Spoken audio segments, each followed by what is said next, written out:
Bienvenidos a todos y a todas desde diferentes puntos del mundo, ¿vale? Buenos días y buenas tardes. Y nada, bueno, agradeceros lo primero vuestra presencia en esta webinar y sobre todo vuestro interés alrededor del tema, ¿no? Desde Junti, bueno, estamos muy contentos con el efecto que ha tenido el libro, ¿no? Y la importancia que tiene en la difusión, ¿no? Además, contar con dos grandes autores que evidentemente permiten la calidad de los documentos, de la difusión científica que se hace, ¿no? Sobre los temas que afectan a la psicología, psicopedagogía, logopedia y otras disciplinas afines, ¿no? Así que nada, muchísimas gracias a todos y a todas. Y bueno, brevemente, esta webinar os comento que tendremos los micrófonos apagados. La dinámica es escuchar durante la exposición a los dos ponentes y posteriormente en el chat, en inicio, si tenemos tiempo, podremos contestar algunas preguntas que podáis dejar plasmadas en el mismo, ¿vale? Os avisaré a lo largo de la webinar cuando ya quede un poquito de tiempo para que podáis dejar, si queréis, alguna cuestión, reflexión y demás. La webinar, como podéis ver ahí, son 5 ideas controvertidas sobre la dislexia que tienen que ver con el libro 20 problemas comunes del alumnado con dislexia, que acaba de salir hace muy poquito tiempo. ¿De acuerdo?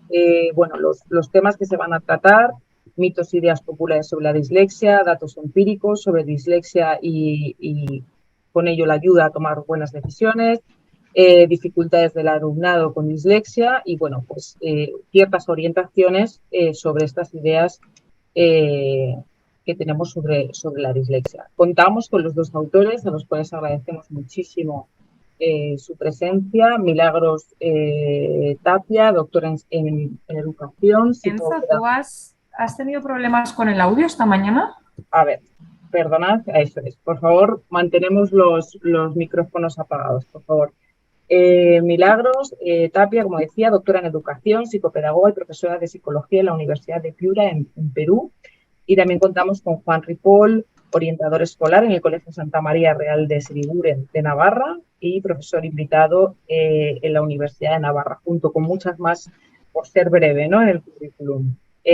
A ambos dos, como podéis comprobar, pues la línea, todo lo que tiene que ver con la lectura, comprensión, dificultades de aprendizaje, son sus áreas de desarrollo profesional. Y bueno, sin más, agradeceros a los dos que estéis aquí y cuando queráis damos comienzo a esta webinar. Muchísimas gracias. Cuando queráis, adelante.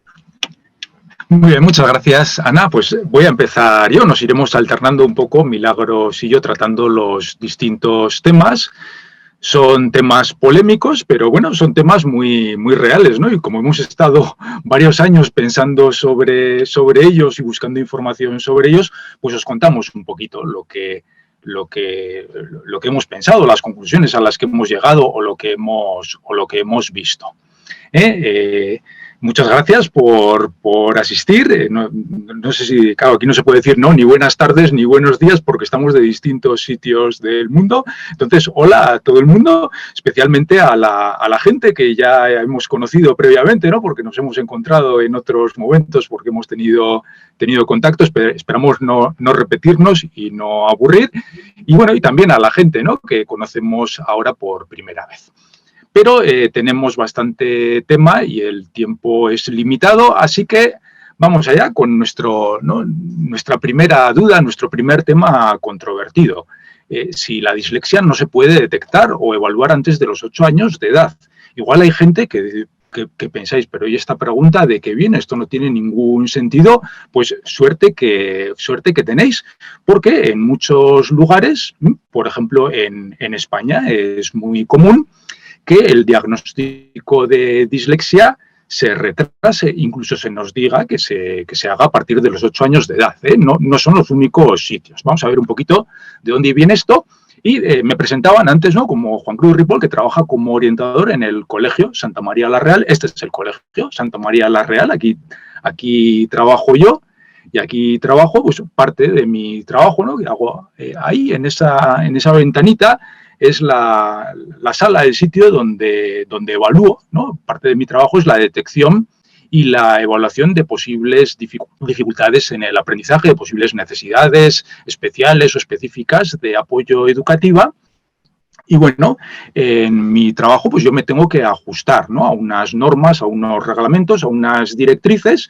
Concretamente, en la región donde yo estoy, en la Comunidad Foral de Navarra, tenemos una guía para la evaluación de necesidades. Y esta guía nos dice, respecto al trastorno de aprendizaje con dificultad en la lectura, ¿qué es eso del trastorno de aprendizaje con dificultad en la lectura? La dislexia, porque la dislexia no siempre se llama así. De hecho, los manuales médicos, el DSM-5 o la Clasificación Internacional de las Enfermedades de la Organización Mundial de la Salud, nos hablan de trastorno específico del aprendizaje, de trastorno evolutivo del aprendizaje, aunque el DSM-5 dice que al que afecta a la lectura también se le puede llamar dislexia. Y en Navarra, en educación, oficialmente la dislexia no existe, existe el trastorno del aprendizaje con dificultad en la lectura. Y este trastorno pues, se diagnosticará hacia los 8 años. Ahí está escrito, esa es la directriz que tenemos, ¿eh? Y ahora se ha relajado un poco, porque la guía anterior decía que esto no se puede diagnosticar antes de los 8 años, ¿no? Ahora recomienda que el diagnóstico no sea antes de los 8 años. ¿Y por qué? ¿Qué tiene de especial los 8 años de edad? ¿Por qué los 8 años de edad y no los 7 o los 9 o los 14? Bueno, posiblemente, ¿no?, por lo que hemos visto, por lo que hemos rastreado, tampoco es que hayamos descubierto nada, ¿no? Esto ya existía. Bebemos en distintos lugares de España de esta publicación. Esta fue una guía que editó el Ministerio de Educación. Bueno, participaba el Ministerio de Educación, ¿no?, aunque se editó como parte de la Red Europea de Información sobre Educación, un documento muy, muy bueno y muy recomendable en el que participaron autores que saben mucho sobre el tema. Y este documento, al definir lo que es la dislexia, pues nos decía un trastorno específico del aprendizaje de la lectura y daba una serie de pautas de características, y una de esas características era que hay un retraso lector de al menos 2 años. Hay un retraso de al menos 2 años. Y esto del retraso de 2 años igual nos suena de otras cosas, porque en algunos momentos no se dan becas a alumnado que tenga dislexia si no hay un retraso de 2 años. No se conceden determinadas ayudas si no hay un retraso de 2 años. ¿Por qué 2 años de retraso? Bueno, pues porque era lo que decía aquí, porque de aquí salieron un poco las definiciones que en distintos lugares se tomaron de dislexia, que hablaban de ese retraso de 2 años. ¿Y por qué el retraso de 2 años? ¿Por qué los 8 años? ¿Qué tienen que ver los 8 años con el retraso de 2 años? Pues en principio, en España, oficialmente, la lectura y la escritura no son aprendizajes de la educación infantil. Tampoco sabemos actualmente si son de la primaria, porque el currículo habla de comprensión lectora, no habla del aprendizaje inicial o de la decodificación.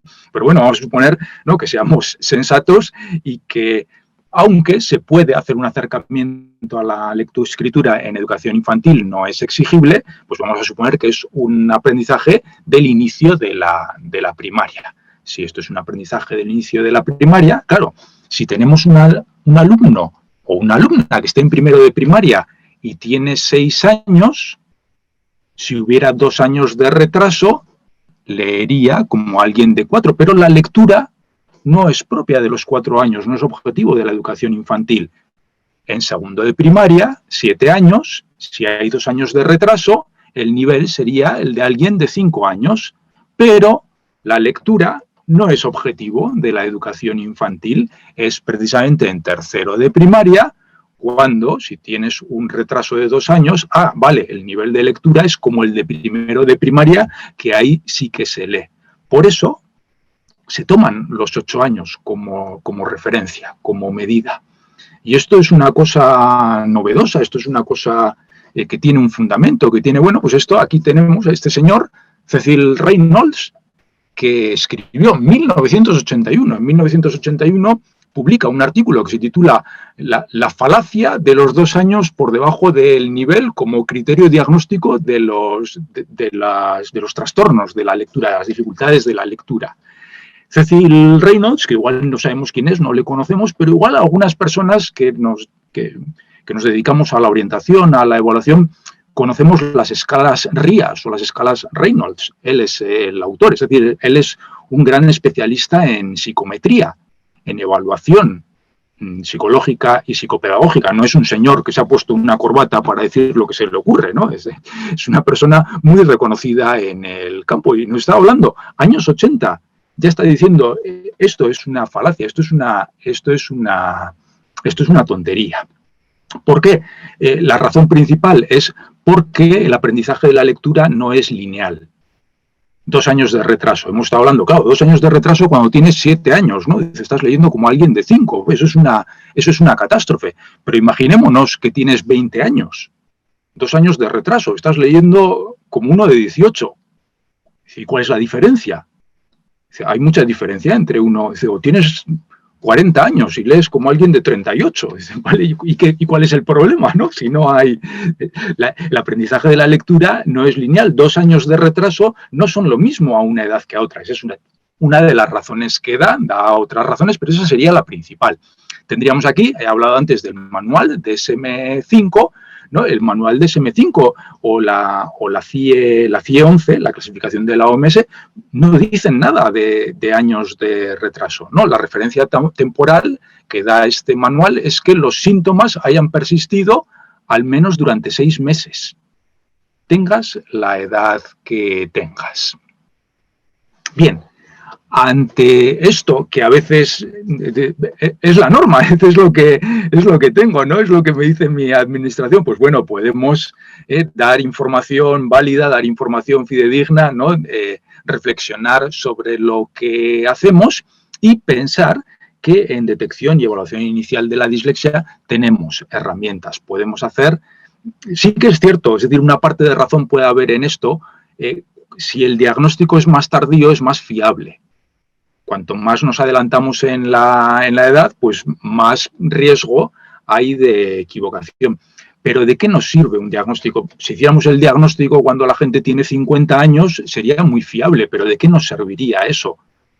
¿No? ¿De qué? Es decir, aquí, bueno, hay que ver las ventajas y los inconvenientes de cada posición. Y tenemos herramientas para hacer detección, para ver sospechas a edades tempranas, ¿no? Incluso ahora se empieza a trabajar la posible detección de los trastornos del aprendizaje antes de la enseñanza de la lectura y la escritura con indicadores como la conciencia fonológica, la velocidad de denominación y otras cosas.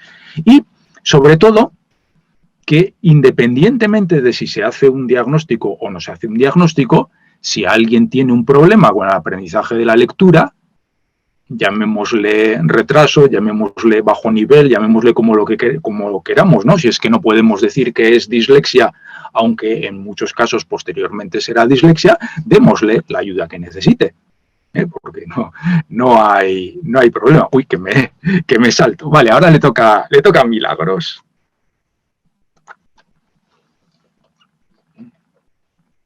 Muy bien, bueno, muchas gracias, Juan Cruz. Ahora, bueno, buenas tardes o buenos días con todos.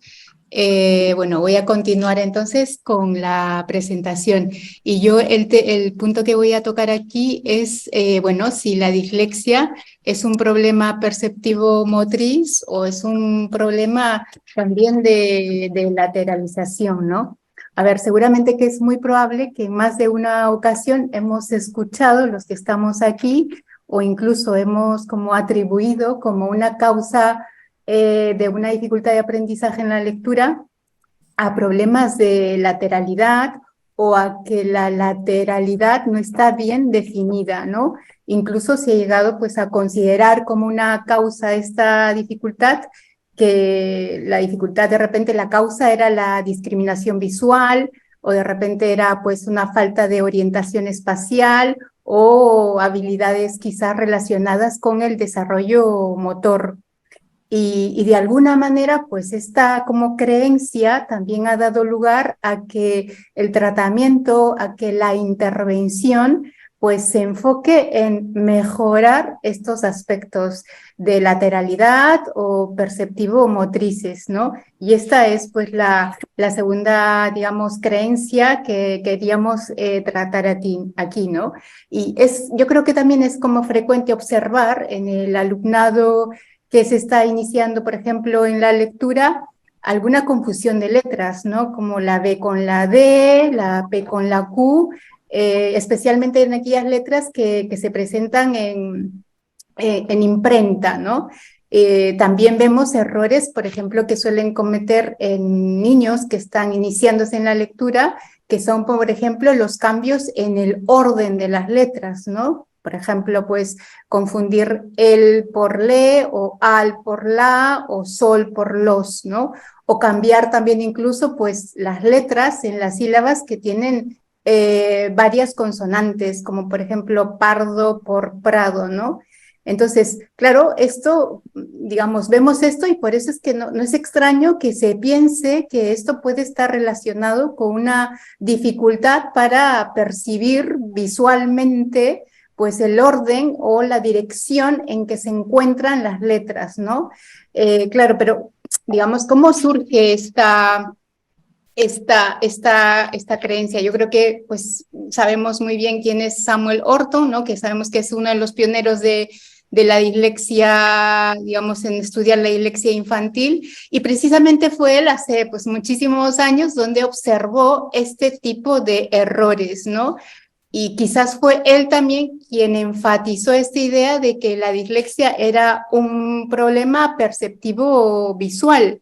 Llegó a considerar incluso pues que la percepción visual incluso era un predictor del éxito en la lectura, incluso por encima de lo que puede ser pues el cociente intelectual, ¿no?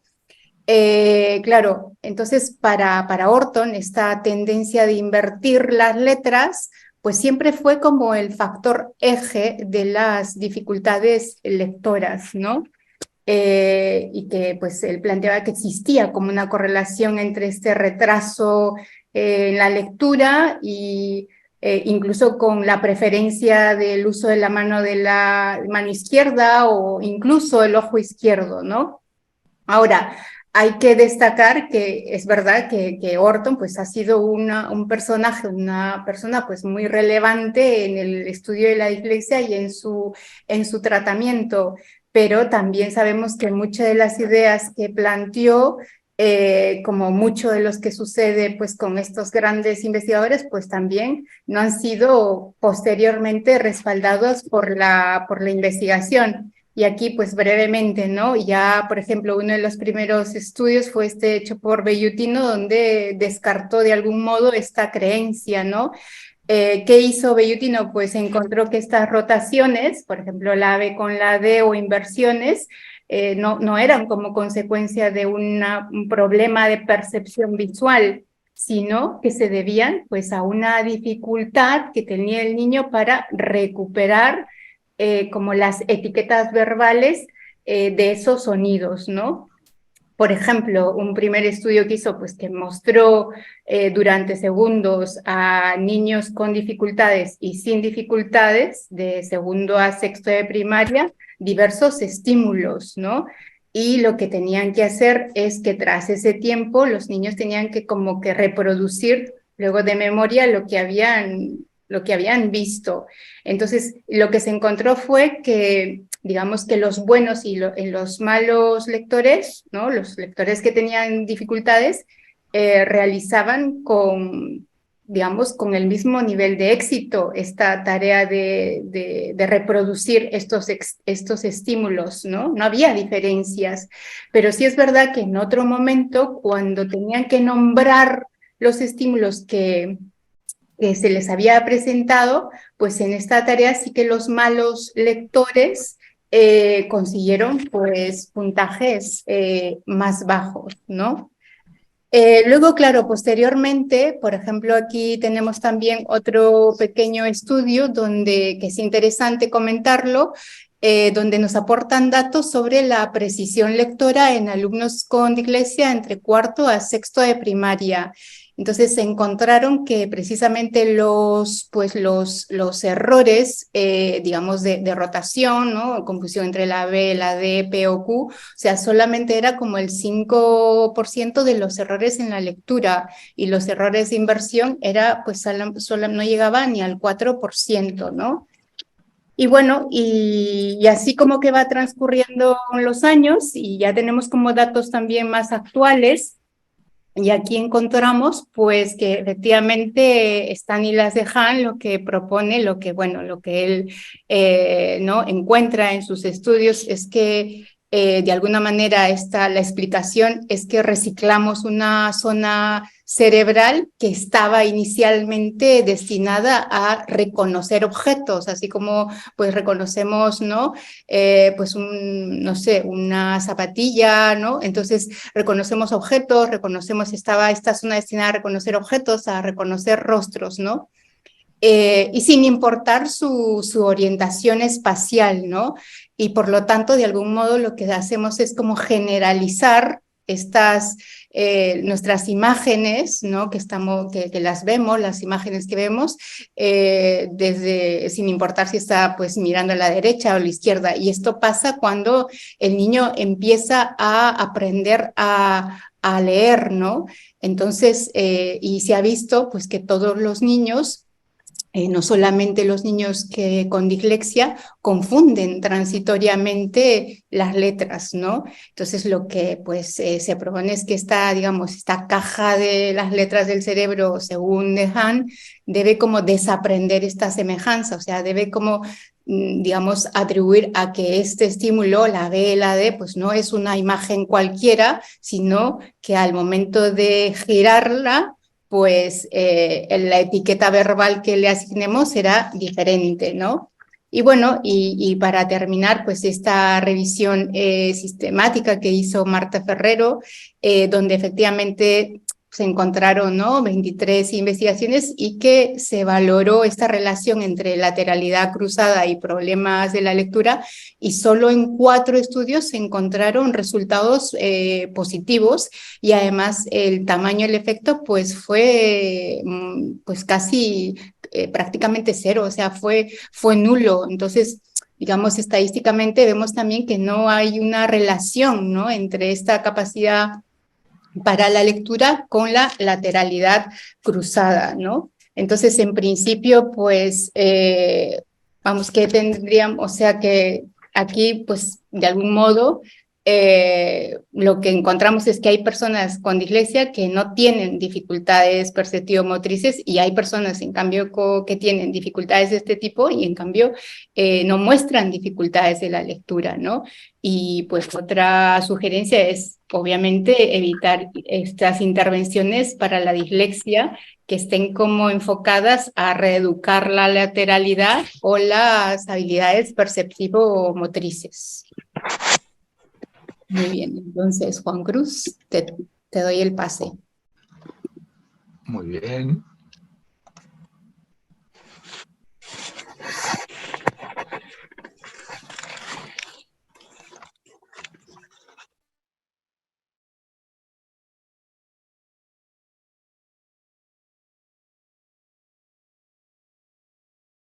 No se te escucha, Juan Cruz. No se te escucha, tienes que activarte. Ahí. No. No te escuchamos. No te escuchamos.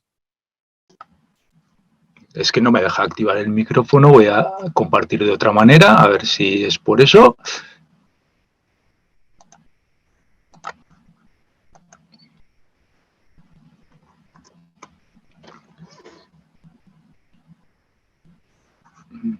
Vale, estaba diciendo que vamos a hablar de las adaptaciones, que a veces se les llama adaptaciones metodológicas, adaptaciones no significativas, adaptaciones de acceso, acomodaciones.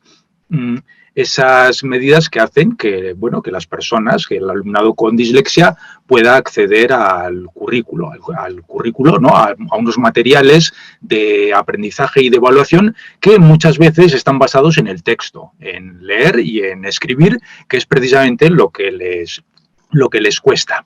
La adopción de este tipo de medidas, de este tipo de adaptaciones, suele ser una cosa controvertida, suele ser una cosa que a veces incluso el propio alumnado con dislexia puede tener una postura ambivalente o su propia postura respecto a esto, ¿no? Y bueno, sobre todo pues el profesorado es el que quizás más nos importa, porque es el que toma las decisiones respecto a esto.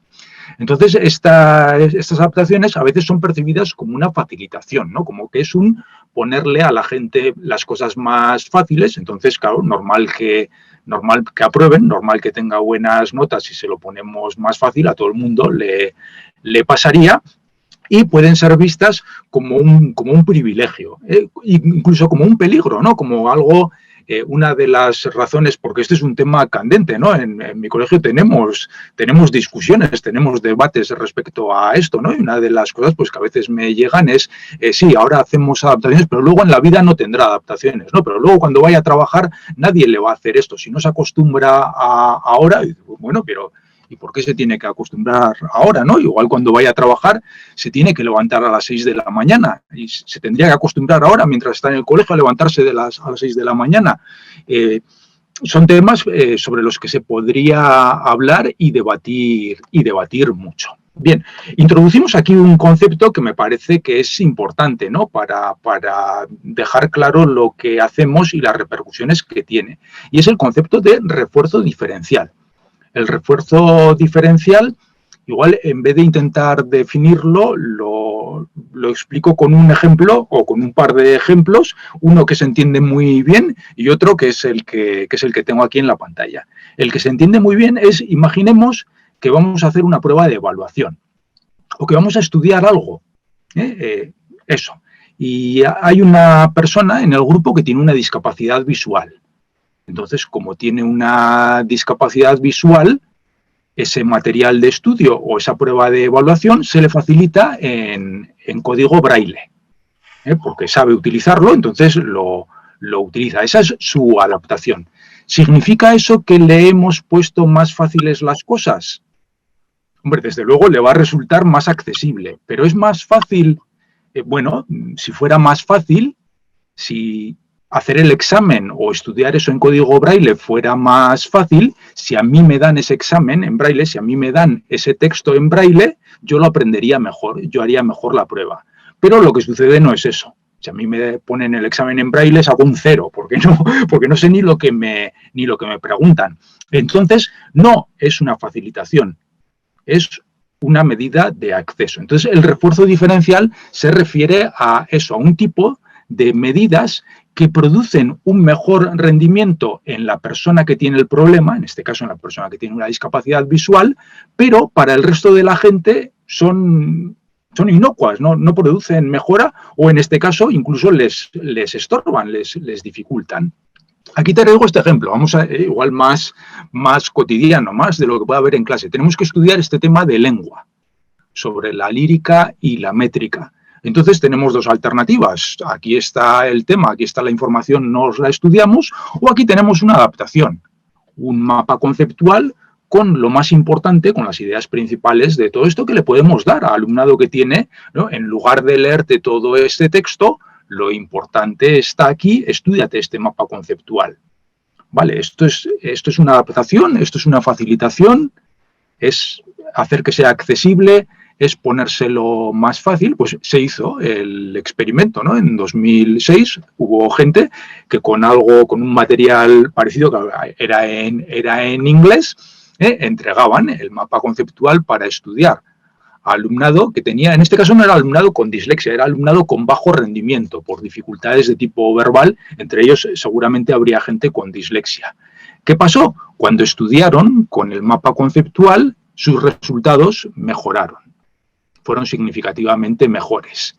Se le dio el mapa conceptual a alumnado que no tenía dificultades. ¿Qué pasó? Cuando estudiaron el mapa conceptual, su rendimiento no mejoró, de hecho incluso empeoró, el resultado es negativo, no fue significativo, no era una diferencia apreciable, pero incluso empeoró, es decir, para el alumnado que tiene buen rendimiento, que tiene buena capacidad, que lee bien, es mejor estudiar el texto que estudiar el esquema, o al menos ese es el dato que apareció en ese experimento. Y aquí tendríamos, no me voy a detener en este tipo de datos, distintas revisiones de investigaciones que nos vienen a mostrar que hay determinadas adaptaciones que, cuando se aplican con la gente que tiene trastorno de aprendizaje, producen un efecto. Cuando se aplican con gente que tiene desarrollo típico, que no tiene dificultades, que no tiene trastornos, muchas de ellas también producen un efecto, pero no tan grande. Hay una diferencia entre el efecto que produce en unos y en otros, ¿no? Aquí la lectura en voz alta de leerle a alguien en voz alta los ítems de una prueba de evaluación, pues bueno, para el que no tiene problemas de aprendizaje puede producir una pequeña mejora, sobre todo cuando es una prueba de lingüística, de competencia lectora, no en matemáticas, pero el resultado es mucho mayor en los que tienen el problema de aprendizaje, ¿no? Y ojo aquí que esto de leer los textos en voz alta, por ejemplo, cuando es un texto de tipo matemático, bueno, todavía si es una persona la que lo lee puede producir un pequeño efecto, pero por ejemplo tener una conversión de texto a voz automatizada, ¿no? Un programa informático de esos que te leen en un texto matemático es un desastre, no produce una especial mejora porque se lía el programa y lía a quien lo escucha. Otra medida, el tiempo extra.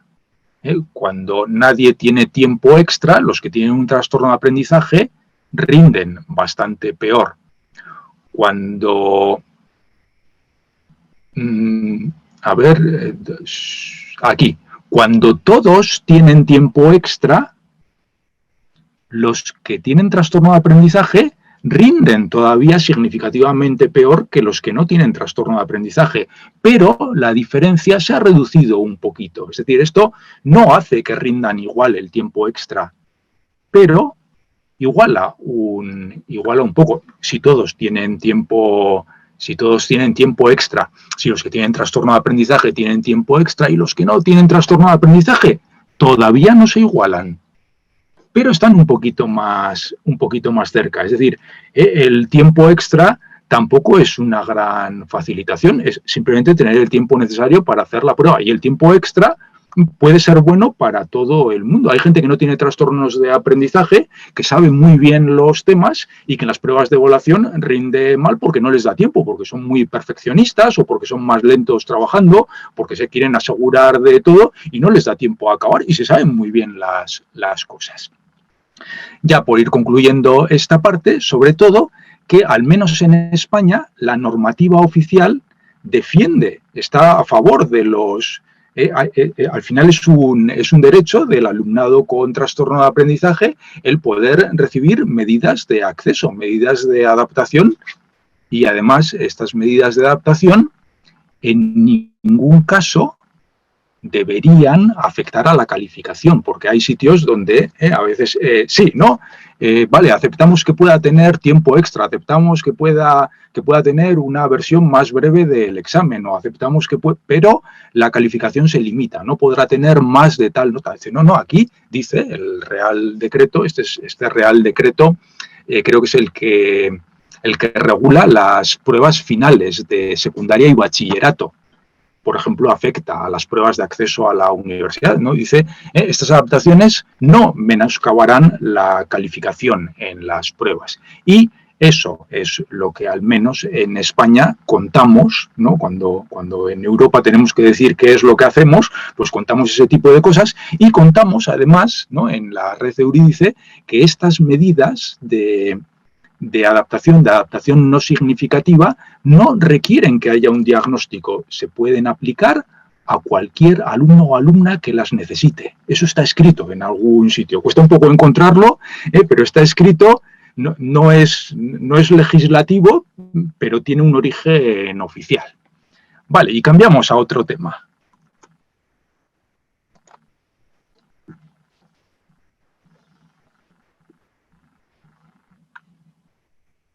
Muy bien, entonces, otra cuestión que se suele plantear siempre es que si la dislexia pues, es un problema de madurez o si es que es un problema también de falta de esfuerzo por parte del alumnado, ¿no? Creemos muchas veces que el alumno, ¿no? Se le suele decir, además, cuando vemos que tiene ciertas dificultades, que ya vamos viendo algunas señales, pues le decimos generalmente a esto que le falta madurar o vamos a esperar, o incluso pues decimos, o se le dice, ¿no? Al niño que tiene que esforzarse más, ¿no? Entonces, aquí la cuestión es, ¿realmente esto es así? Bueno, esto surge de la teoría de la madurez lectora, que precisamente esta teoría de la madurez lectora era entendida básicamente como una capacidad perceptivo-visual a la que ya hice referencia anteriormente. Y lo que planteaba era, bueno, que era necesario valorar, ¿no? Las habilidades que supuestamente determinaban esta capacidad del niño para aprender a leer, es decir, si estaba listo o no para aprender a leer. Y en función a esos resultados, pues de alguna manera se podía como continuar con su enseñanza, podíamos como incluso pues retrasarla o incluso también podríamos como sugerir ejercicios como madurativos en caso de que se observen estas dificultades, ¿no? Pues, ¿cómo se determinaba si el niño estaba como maduro para, pues eso, para aprender a leer? Pues generalmente pues, lo que se hacía era que si el niño precisamente tenía desarrolladas o alcanzaba un cierto puntaje, ¿no? En una serie de procesos cognitivos, principalmente la percepción visual, esta orientación espacio-temporal, el discriminar formas, el reproducir modelos, memoria visual o incluso la coordinación visomotora. Entonces, cuando superaba cierto, digamos, nivel en este tipo de habilidades, ¿no? De alguna manera se podía decir que el niño estaba como maduro para iniciar la lectura. Y a partir de eso, por eso es que pues incluso se desarrollaron, ¿no? Algunas pruebas para valorar esta madurez lectora, ¿no? Bueno, y en ocasiones, claro, esto que le falta madurar, ¿no? Como decía Jesús Alegría, es como este triste cajón desastre donde todo entra, ¿no?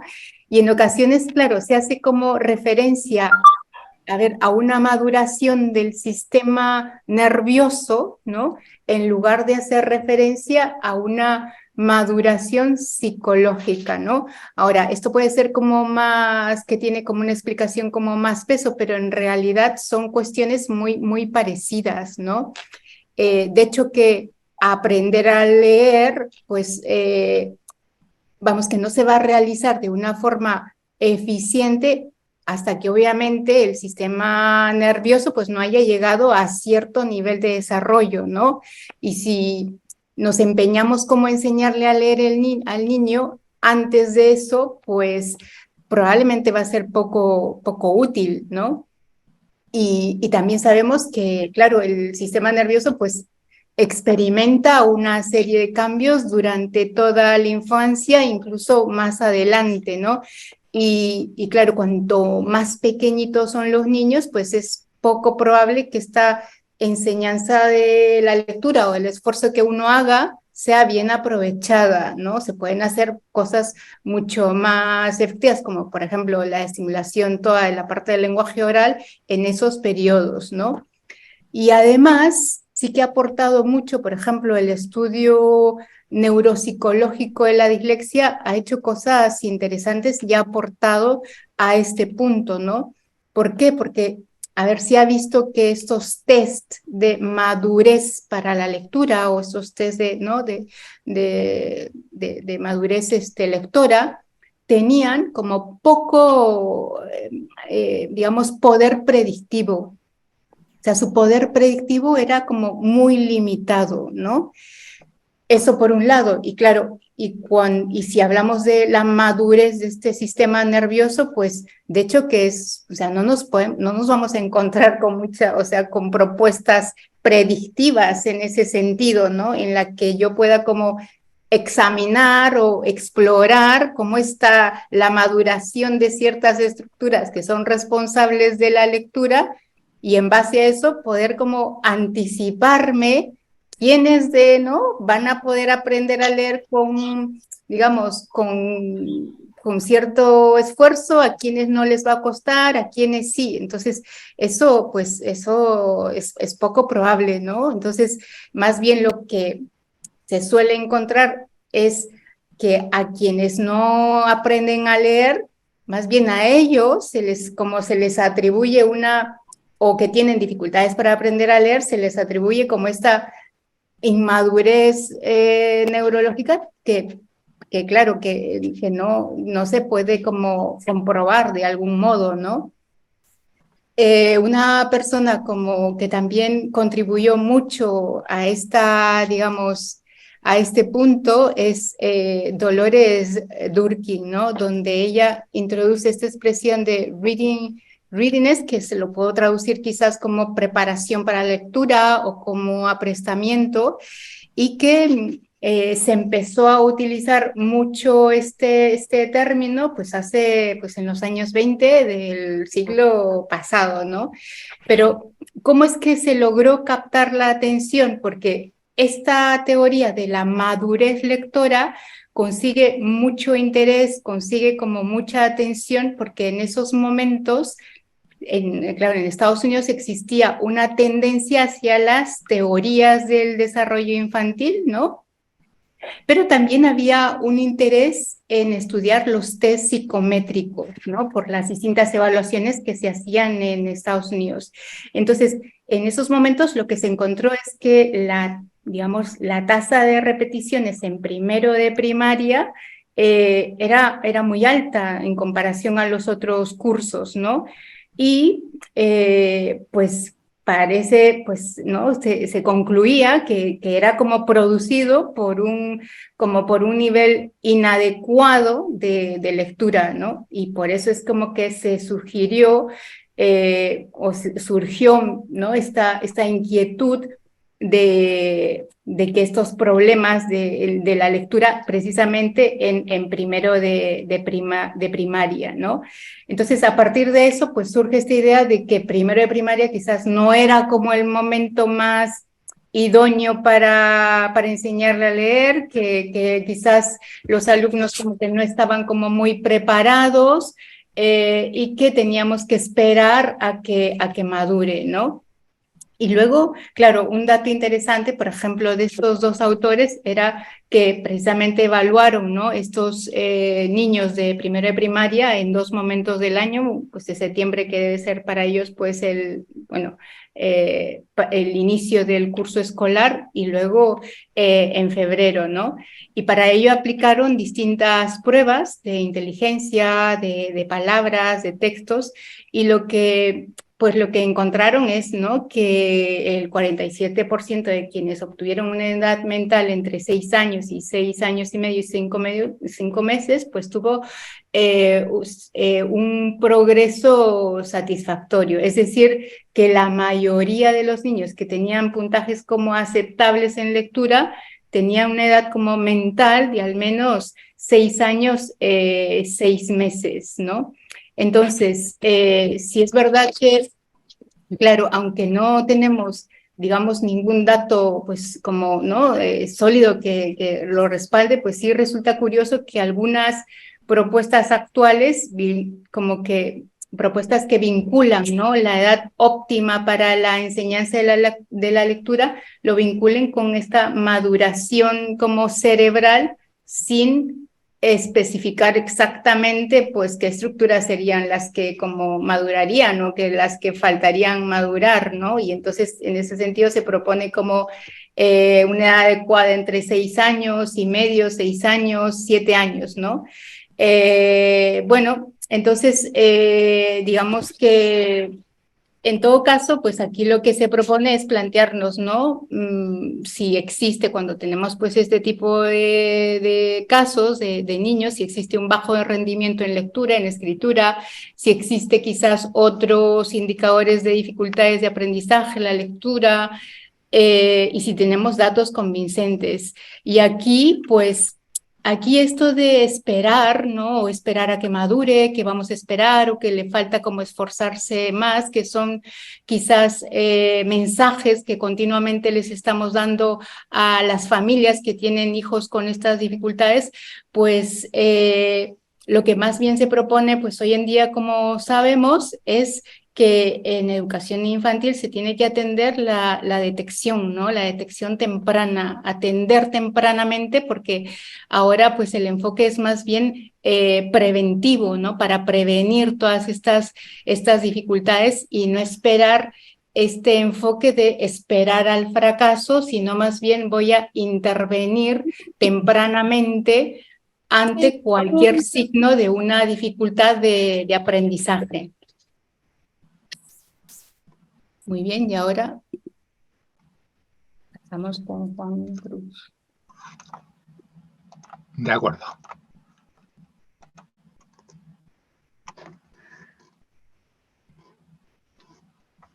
Vale, y ahora no quiere funcionar esto. Vamos a...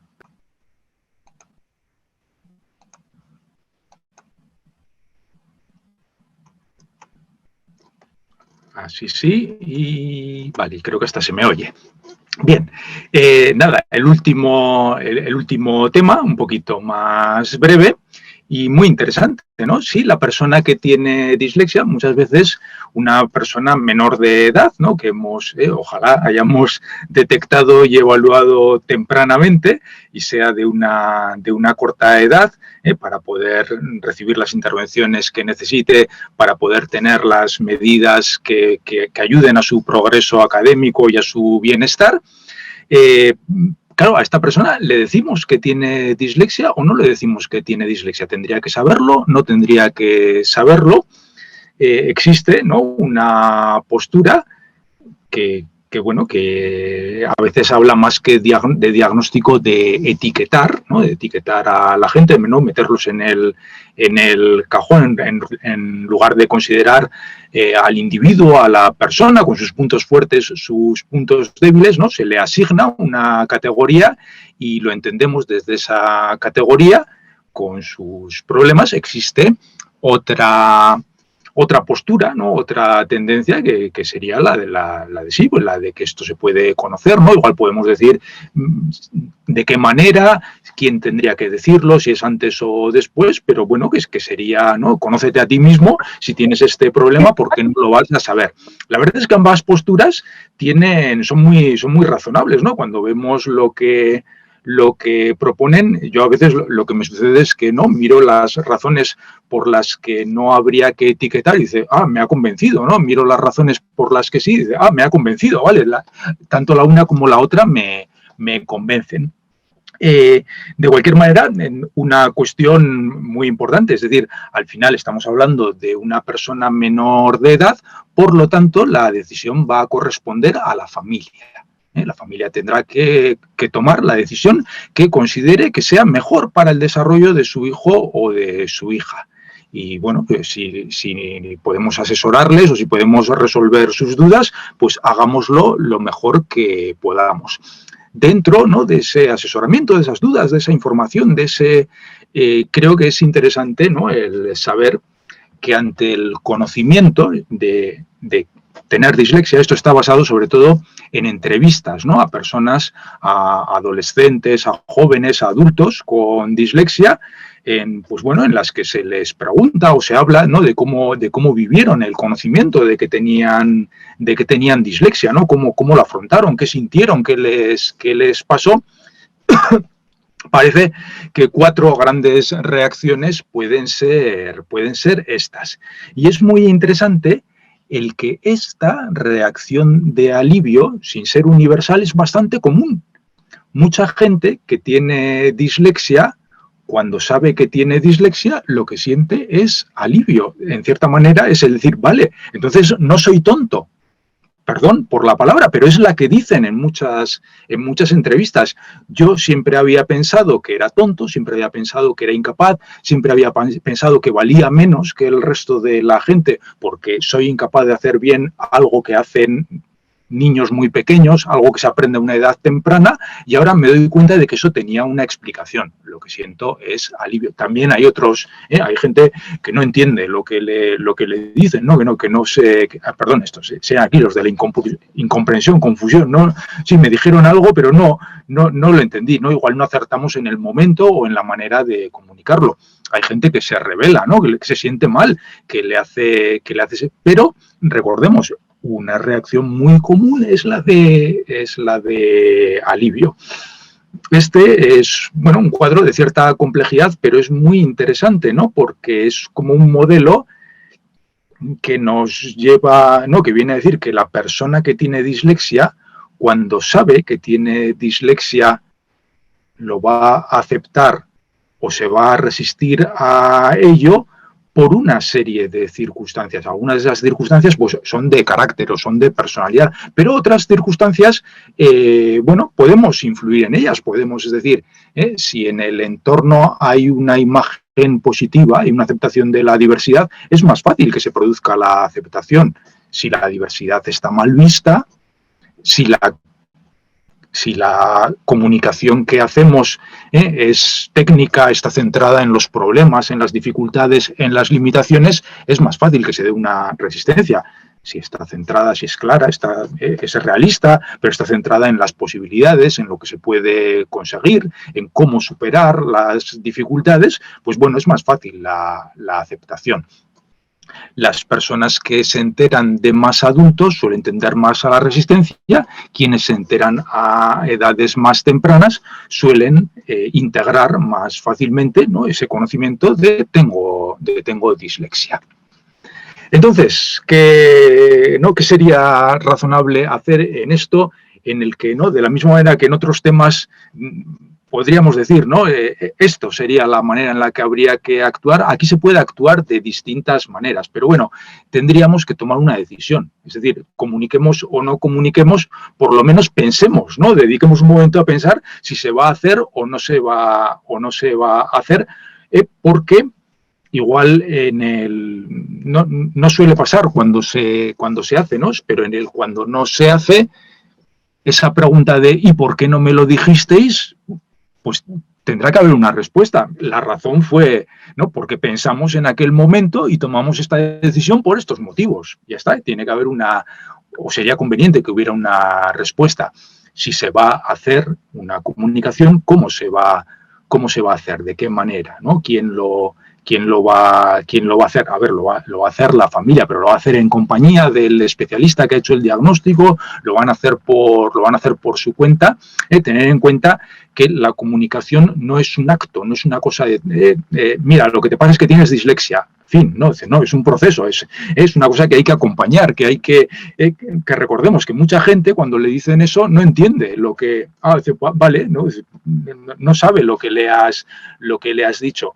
Va a llevar un tiempo, ¿no? El entender qué es eso. Y esto que decíamos, ¿no? Este clima favorable a la diversidad, a las diferencias, bueno, todos tenemos nuestros puntos fuertes y nuestros puntos débiles, va a ser positivo. Se comunique el diagnóstico o no se comunique el diagnóstico. Y, por supuesto, el esfuerzo, ¿no? Al final, lo que uno tiene una dificultad le cuesta más que a otras personas. Lo que podemos valorar son las mejoras y el esfuerzo que se hace por mejorar. Que no nos suceda, ¿no? Este es un caso real, un testimonio de una persona en una de esas entrevistas que dice esto. Os dejo un momentito que lo leáis. Y con esto habríamos acabado esta parte, ¿no? De lo que queríamos contar sobre estos 5 temas controvertidos.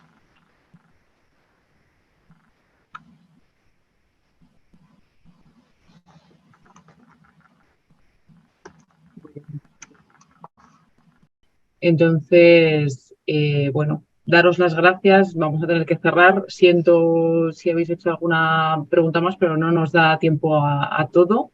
Y agradeceros vuestra presencia. Y sin duda a Juan y a Milagros, muchísimas gracias. Y nada, pues seguiremos difundiendo el trabajo que acabáis de realizar, que como estaba comentando, está teniendo muchísima repercusión. Está llegando pedidos de muchos puntos y muchos países. Y bueno, al final difundir, ¿no? y plasmar, ¿no? El trabajo, vuestro trabajo en este caso, pues es súper útil para muchísimos profesionales. Así que nada, desde Junti daros las gracias y a todos los asistentes, pues gracias a todos. Y que tengáis buena tarde o buena mañana, buen día en general. Muchísimas gracias. Muy bien, Gracias, muchas Ana. gracias Adiós a a todos. Junti por organizar el webinar. Y bueno, en el libro tenéis más respuestas y sobre todo tenéis más preguntas. Ahí, exacto. Sí. Total. 20 problemas. 20, lo subimos, muy bien. Pues Sí. gracias a todos.